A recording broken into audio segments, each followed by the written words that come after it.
Have you ever wondered why some people seem to attract wealth and opportunities effortlessly, while others struggle despite working hard? What if the real secret to success isn't about chasing money, but about becoming the kind of person who naturally attracts it?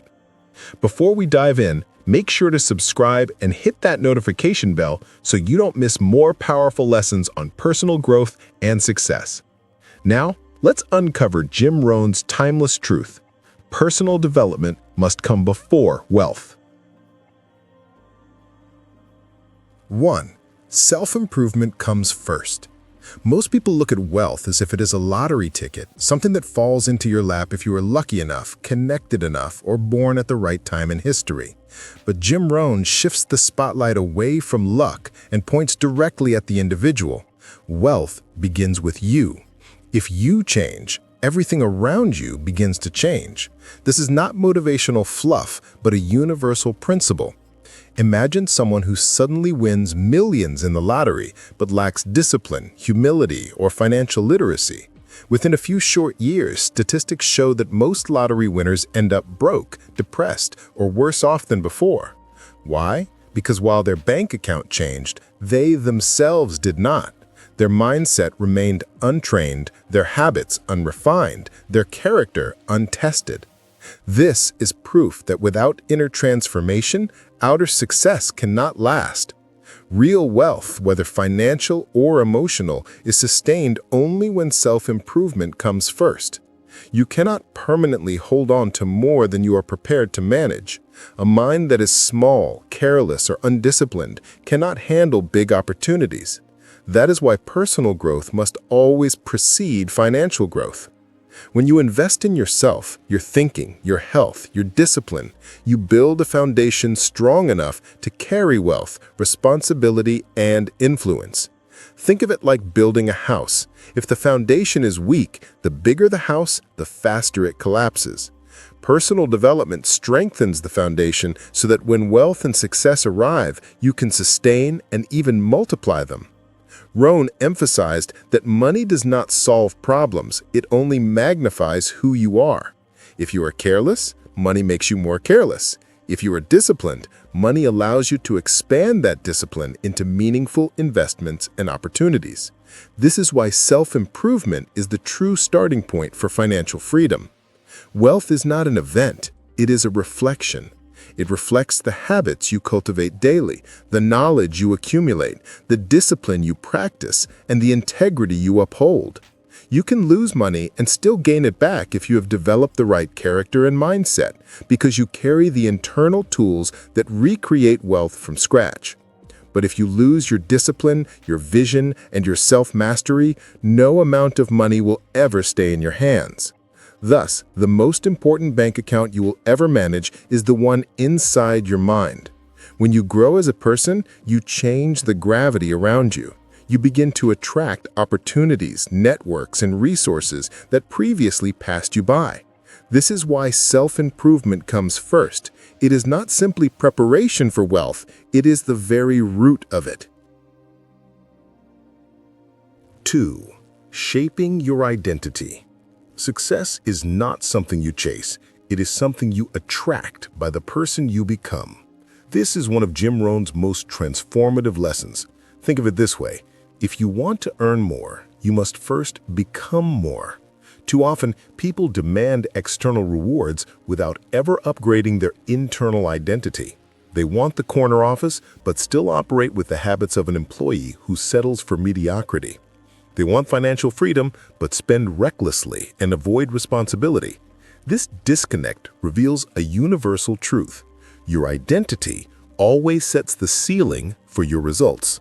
You cannot permanently outperform the picture you hold of yourself. If you see yourself as average, you will unconsciously make decisions that keep you average. But if you consciously reshape your identity into someone disciplined, ambitious, and intentional, then success is no longer a chase. It becomes the natural consequence of who you are. Identity is not a fixed thing. It is malleable, shaped by your beliefs, values, and daily routines. Every small choice, every thought you reinforce, every habit you cultivate builds the architecture of who you are becoming. If you consistently tell yourself you are not good enough, your behavior will mirror that belief, and your life will echo it back to you. But when you choose to affirm a new identity, backed by action, you step into a higher level of living. For example, instead of saying, "I'm trying to be disciplined," you claim the identity of, "I am a disciplined person." Once you make that shift, your actions align with your identity, because humans naturally act in harmony with how they see themselves. This is why shaping your identity is not a minor adjustment, but the single greatest determinant of success. Your identity influences the way you approach challenges, how you handle setbacks, and the opportunities you recognize. Imagine two people facing rejection. One person sees it as a confirmation of their unworthiness, while the other sees it as feedback to grow stronger. The difference lies not in the situation, but in the identity each person carries. One is fragile, the other resilient. Over time, these identities create two entirely different lives. This is why Jim Rohn often said that success is something you attract by the person you become. You don't beg for it. You build yourself into the type of person who magnetizes it. When you cultivate values such as responsibility, perseverance, and vision, success naturally flows into your life. It is not about faking it until you make it. It is about creating it until you become it. In the end, wealth, influence, and fulfillment are simply the shadows cast by your identity. If you change the substance, your inner self, the shadow automatically shifts. Instead of chasing money, recognition, or validation, focus on shaping your identity into one that is worthy of those results. The world does not reward want, it rewards worth, and worth is built through the continuous shaping of who you are becoming. 3. Learning before earning. One of Jim Rohn's greatest principles is simple but revolutionary. Work harder on yourself than you do on your job. This statement flips conventional wisdom upside down. Most people work tirelessly at their jobs, clocking in hours, chasing promotions, and grinding for paychecks, but they neglect the single most valuable asset they possess, themselves. If you stop learning, you stop growing. And if you stop growing, your earning potential stays stuck. Your income seldom surpasses your personal growth. This is why Rohn insisted that self-education is more powerful than formal education. Formal education may earn you a living, but self-education can earn you a fortune. Every skill you acquire multiplies your value in the marketplace. Every book you read expands your thinking. Every mentor you learn from shortens your learning curve. These are not small additions, they are exponential investments. Think of personal development as compounding interest. The earlier and more consistently you invest, the greater the return over time. The man who spends 10 years learning, reading, and refining himself will outpace the man who spends those years doing the same repetitive tasks without growth. One stagnates, the other compounds. That is why learning must always come before earning. Consider how industries evolve. Jobs that existed a decade ago have disappeared, replaced by new fields requiring new skills. Those who stop learning become obsolete, trapped in shrinking opportunities. Meanwhile, those who keep growing not only adapt but thrive because they invested in themselves long before the market demanded it. The truth is that no one can take away the skills, wisdom, and discipline you develop. You can lose a job, a business, or even money itself, but if you have cultivated growth, you can rebuild from nothing. Knowledge, when applied, is permanent leverage. Learning also builds confidence. When you acquire new skills, you are not just more valuable to others, you begin to see yourself differently. You carry yourself with authority, speak with clarity, and make decisions with conviction. This confidence opens doors money alone cannot. Employers, clients, and partners are drawn not just to what you know, but to who you have become through learning. That is why Jim Rohn said, "Don't wish it were easier, wish you were better." Learning makes you better, and when you become better, earning becomes the natural byproduct. Ultimately, the formula is simple. Invest first in yourself, then in your craft, and then in your career. Every hour spent in personal growth, reading, reflecting, practicing, learning, is an investment that compounds far beyond a paycheck. Your earning potential is tied directly to the depth of your learning. In a world that is constantly changing, the person who keeps learning never runs out of opportunities. So do not wait for money to give you freedom. Instead, learn until you become free. This is the essence of Rohn's wisdom. When you work harder on yourself than you do on your job, your growth will eventually outpace your circumstances, and your life will never be the same. 4. Wealth as a byproduct of growth. Chasing money directly, as though it were the ultimate prize, often leads people into cycles of exhaustion, anxiety, and eventual disillusionment. When the pursuit of wealth is divorced from growth, purpose, and discipline, it becomes shallow and empty. We see this in countless examples.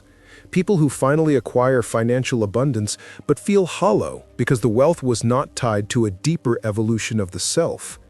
The Stoics remind us that external goods are neither inherently good nor evil. They are indifferent in themselves, and their value depends on how they are obtained and how they are used. Seneca, in particular, warned against enslaving oneself to the endless thirst for riches, calling it a desire that grows as it is fed, a fire that is never satisfied. The critical truth is this: wealth is not the main prize, it is merely the residue of your development, the evidence that you have cultivated traits like vision, resilience, patience, and discipline. Money, in its best form, is the echo of your inner transformation. When you ask, "How can I grow into the kind of person who deserves wealth?" instead of, "How can I get rich quickly?" you reframe the entire game. The first question directs your attention inward, where the true battleground lies. It forces you to develop competence, build patience, and strengthen character. Wealth that comes through growth is sustainable because it is supported by deep roots. Wealth that comes through shortcuts is fragile, like a house of cards waiting to collapse. Epictetus would remind his students that external results lie outside our control, but the cultivation of our mind and will always belongs to us. If we anchor our focus on mastery of the self, discipline of thought, clarity of action, and endurance in hardship, then external prosperity, when it arrives, is an added bonus, not the goal. This perspective frees us from desperation and anxiety. It allows us to pursue excellence for its own sake, knowing that prosperity naturally follows those who become excellent at what they do. Consider the analogy of a tree. No tree grows tall by obsessing over the fruits it might one day bear. Instead, it grows by driving its roots deep, strengthening its trunk, and reaching upward toward the light. In time, fruit appears as a natural byproduct of its health and vitality. Wealth is the fruit, but character and discipline are the roots and trunk. If you focus only on the fruit, neglecting the roots, the tree withers. In the same way, if you focus only on money, neglecting personal growth, you end up unstable and unfulfilled. Marcus Aurelius reflected often that a good life is not measured by possessions, but by the integrity of the soul.